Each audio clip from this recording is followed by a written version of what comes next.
Hakuna today evening. Kama kwenye Kiingereza chako huwa unasema today evening, I'll call you today evening, I'll see you today evening.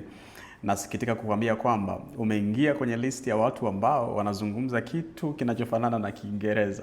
Sogea hapa karibu nikwambie. So, kama unazungumzia kitu ambacho kitakwenda kutokea jioni ya leo, unasema this evening, right? Kwa hiyo kwa mfano unaweza kusema kwamba I'll call you this evening. Hata kama huo muda ni asubuhi, utamwambia mtu this evening, I'll call you this evening. Sawa. Lakini kama unazungumzia specific event, tukio fulani, tukio maalum ambalo litatokea jioni ya leo, unatumia at the end of the day, right? So unaweza kusema kwamba submit the report at the end of the day, au I check it out at the end of the day, right? Kwa maana ya kwamba unazungumzia tukio maalum. Ila kama unazungumza tu kawaida, unatumia this evening, au unaweza kutumia hata tonight kama unazungumzia jioni kwa maana ya usiku.